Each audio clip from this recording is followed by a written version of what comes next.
to say there's no charge from CID to Panema for safe custody.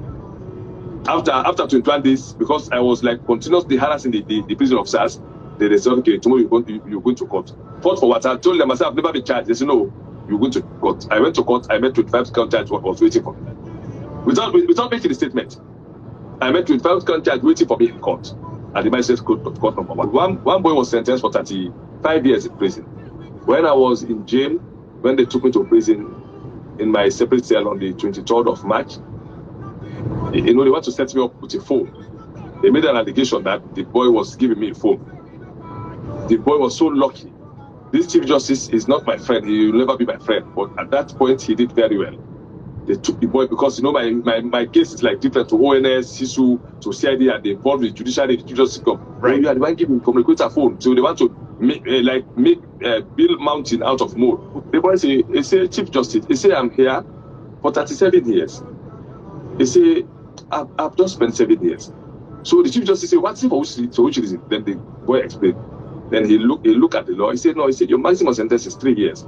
He said, but I've done 7 years. Here and there, the Chief Justice order is released. He was released here and there. So it's a blessing for him. So imagine someone was about to spend 37 years. He spent 7 years, that would be 3 years. Thank God, because if there was no allegation against me, maybe he would spend it, until or unless we bring them out, because when he came out of prison, he was given the platform for him to explain to the world. It was hard. He was taken to US, explaining different platforms. I don't have that opportunity. I'm seeking for the stakes.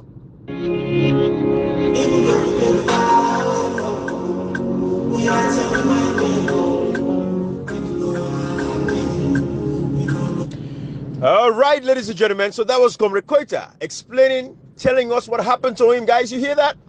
39 counts charges. So I want Ambassador Hunt, Miss Lisa Chesney, I want you to know this guy has just been marked by these guys. They just want him dead. That's all it is. How can you be you're going after somebody so much? This man has suffered in the hands of the judiciary system in that nation. All I'm going to say to Sierra Leoneans is, everybody at least, let's just call for the release of Comrade Koita. Free Comrade Koita. Free Comrade Koita. He's an innocent man. This man has been punished for nothing. When I look at what he go through, when I listen and so what he go through, back there they got a hand. They not charge him, they just go court, they subversion, overthrow of the state, weapons, all kind of thing. This was what they did to him before. This time they do before. So these are the things where they settle now. And now the man go back and country go back and go arrest her back and go lock her up now. They say back, treason again, subversion of the state, arms and ammunition, this and all kinds of things. This is what is happening. So I want you guys to pay attention. But like I was saying, to the international, Ambassador, Hunt the other day, the SLPP, they are not serious. And I'm going to play evidence to show and prove that these guys are not serious players in everything that has happened. Again, like I said, we don't have problems with laws in Sierra Leone, Ambassador Hunt. We have enough laws in Sierra Leone. What we do lack is people and individuals that lack patriotism. They lack patriotism. Again, Section 13B of the Constitution makes it very clear that every citizen shall cultivate a sense of nationalism and patriotism. So we're not lacking laws. It is the same thing in America. All the laws that we have, it is only that people abide by these laws. There are defenders of these laws. There are defenders of democracy. Like General McMillan would say. But let me play something for you here. I want you to hear this. I want you to believe me when I say these guys are jokers. I want you to listen to Prince Harding. Listen to Prince Harding, who is the chairman of the SLPP political party. Ambassador Hunt, I want you to listen to tell you that these guys are not serious players. They're not a serious actor in the wire. That's a serious act for them. They're not serious at all. Listen to this. As I said, I believe now that when you know as an African leader, the West, most of them will hate you. As I said, I've lived long enough to know that when you love your people as an African leader, the West, most of them will hate you. Do you hear that? Matter of fact, let me continue the audio. Listen to the claps. I spent 18 years in England. I went to school, went to college, until I obtained my terminal degree. I went to school, not only college. When you go to the lowest level in school, you know their mentality. But the people love you, which is very important, critical. You have won cleanly with all the shenanigans.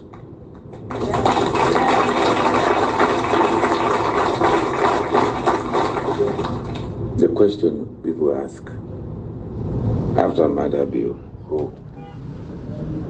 That answer. All right, I'm going to leave that with you. But listen, Ambassador Hunt, I'm going to continue playing this. Listen to this. After murder bill. Himself, yes. God. So that answer lies with Madabi himself and God. I want you to listen to this. Listen to this part, Ambassador Hunt. I want you to see the dictatorship in line. The question people ask, after Madabi, who? That answer lies with Madabi himself and God. Do you see the level of partisan politics, sectional, regional, tribal politics? This man is telling us that after Madabio, what does that mean, Ambassador Hunt? What do you understand from that? That after Madabio, only Madabio and God can tell us who is next. So no, the people does not matter. It is not the votes of the people. That's how they rigged the 2023 elections. And I'm telling you, Ambassador Hunt, that's why we're saying to you, the tripartite committee, the findings, we're only expecting one of two. One of them 2 tier now they expect. One per then 2 tier. Either they give you the results where they show we say, now this person win the June 23rd elections. Or if the results not available, we call for a rerun elections or another election. Whatever way we want to define it. We want another elections. That is the only thing that we want from the tripartite committee. We're making it very clear. This is Prince Hardin talking about you guys. That you guys don't, as long as African leaders like the people, you guys don't like them. For this tripartite committee, it's all a joke. It's a facade. It's all a joke in their eyes. They're just like buying time with you guys, and you guys are taking them seriously. But let me play a sound from Prince Hardin again. Prince Hardin, when he was calling on the international partners, you know, to This officer of the party, Dr. Prince I want you to listen to this. The immediate members of the SLPP as SLPP for remarks. The incident he, however, maintained has made them more robust and resilient in their campaign to winning the March 2008. I want you to understand, this was Prince Hardin protesting back in 2017-ish, around that time frame, before they came to power in 2018. But he was protesting. They were not shot at, they were not killed, and he asked for the resignation of the police officer. But listen to Prince Hardin, listen to him. Ambassador Hunt and Mr. Chesney, you know, Ambassador Muller, I want you guys to pay attention. This is why people like us are doing what we're doing. I'm going off of facts. I'm going off of the facts. Listen to this. It's in general elections. To argue, with all due respect, the statements are not reflective at all of what we would expect of an IG to be able to conduct this election, in the sense that policing this election. That statement that we're not going to open a useless person. I think for the retractor, and I'm calling for his recognition, and we're going to move for his recognition. Okay, because a very sensitive question today, not only security of our people, but the security of this nation. We don't come far too far for a senior police, the most senior police officer, for call the main opposition party that we are ideal. And I go talk, I know use that word panel, because I'm more responsible, I'm more respected, and I'm more learned than him. With all due respect to him, for him to use that word, we don't take great exception for that. And we are going to write to all the international people and even the government that he needs to be removed. It don't show clear partiality, and he cannot handle it. At 7:15 press time, Lima was... All right. Ambassador Hunt, that is Prince Hardin calling on the international communities, calling on the international partners, you know, to call for the resignation of the IG at the time. And these people had a very good relationship with former President Nkrumah. And what does that tell you about former President Nkrumah when it comes to good politics, right? But these are the things. I want you guys to listen to this. I want you guys to pay attention. You know, lately I'm not able to do lives and this and that and all of that, where I can show you guys these videos, make it more interactive. But I think WhatsApp audios are the best as well. And I make sure to share this with you now. But these are the people. These are the folks we're dealing with. I want you guys to understand these things that we're talking about. Now, listen to Marabio. When Marabio rigged the 1996 elections, I want you guys to understand why we're saying we're not going to let him get away with it this time. You know, no. Listen to him when he made a confession that he rigged the 1996 elections. Ambassador Hunt, I want you to listen. I want you to know where I'm coming from. I have nothing against you. You're a good man, Ambassador Hunt. I think you're a good man. But yes, certain statements you've made, talking about, unrealistic expectations for rerun elections, that was terrible. That was bad. That was absolutely uncalled for. If I had my way, I would have sued you, believe it or not, because you contravened the statements of President Joe Biden himself. But listen, I know you meant no harm, but you totally miscalculated the whole thing. But listen to this, 1996, how this man rigged the 1996 elections in the favor of the SLPP. Listen to this video. This party. Yes. When it was all dark and doom, I know where I stood until this party came back to power in 1996. I have never explained how they came to power, and we not do so tonight. That's true. But